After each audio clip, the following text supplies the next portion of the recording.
Hello, today we are going to be demoing the Point Smart Terminal.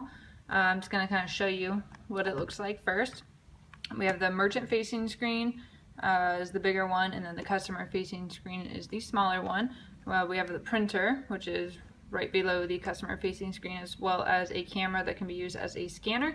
And then if we flip it over, we have the power button here. That's what you'd use to turn it off, to turn it on, to turn it, to put it to sleep, or to reboot it. And then you also have the two magnetic strips here. That is going to be used to connect to the docking station, which also has two magnetic strips. And then on the back you have the power outlet. You have two USB ports, which can be used for like a cash drawer or a printer, maybe a scanner. And then there's also an Ethernet cable port, so if you wanted to connect it directly to Ethernet, you just dock it on here and it'll connect that way. So we're going to connect it to the charging station. If you did it correctly, then there will be a light that turns on in the top right corner. So this is built on a Android platform, and so if you're familiar with using any kind of tablet or phone that is built on Android, it's very similar. Slide down from the top to get to some of the menus. So you have the home button, you have the terminal, register, help, your Wi-Fi, settings, brightness, and then you swipe it back up to get it off.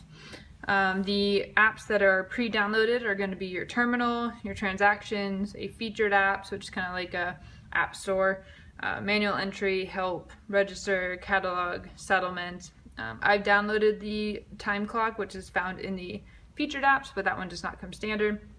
And then the calculator. So if you go into the terminal app, that is going to act similar to any countertop terminal, like a VX520. You would get the transaction amount, you would enter it in here, and you would choose whether it's cash or charge. If you hit charge, then you can actually choose how you are charging it. You can do credit, you can do debit, you can change your mind, go back to cash. You can do manual entry, you can do multi-tender, so if a customer wanted to use some cash and then go to credit card, you can do that.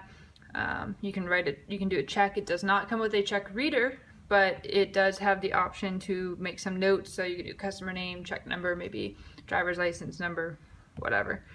You can always change it, so we'll cancel that. We'll go back to charge. You would insert the card here if you're doing debit or credit, and then as you can see over here is the customer facing screen, and they're going to see directions on how to actually input the card. So you can also, in the terminal app, you can do auth only transactions, and you can do non-reference refunds. If somebody didn't have a receipt and you weren't able to look it up for some reason, or maybe it was before you got the Point device, so you couldn't see all your transactions, you can just authorize a refund that way.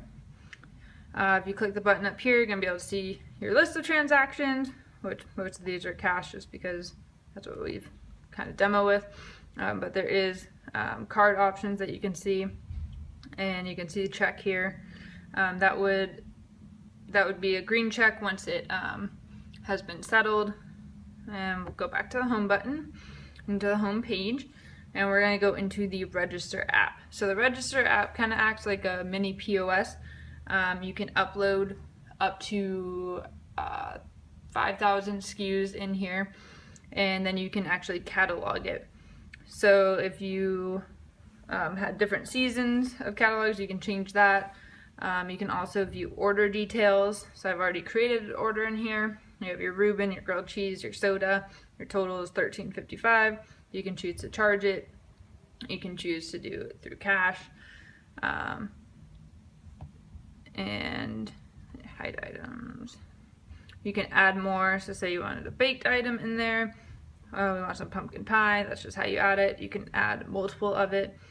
Tons and tons that you can do in here. I could go on for probably hours about everything that you can do in the Register and Catalog app, but we'll keep it short today. The catalog can be uploaded on the Point device, or if you want to do a mass upload in a CSV file, you can do that through the Mission Control, the Point HQ. So that's what I would recommend having your merchant do. But you can actually see here that you can click add, You can add a product, or you can create a category. I'm going to say add a product. And then you can either, add something that already exists, or you can create something completely new. And just to touch on this, like I mentioned, there are featured apps. These are third-party apps that Point has integrated to. There's eHopper, there's the time clock, there's cash and tips, there's a POS connector, which connects you to Micros and Aloha. There's Lightning Register, and then there's Appetizer. So these are all third parties. Some of them do have an additional fee attached to it, and that's going to be just like on a tablet or a phone app store, in which you would just put in your credit card information, and that third-party app will bill you monthly. So that's a quick overview of the Point terminal, and hopefully it kind of gave you some insight into how easy it is to use and how much there is to it.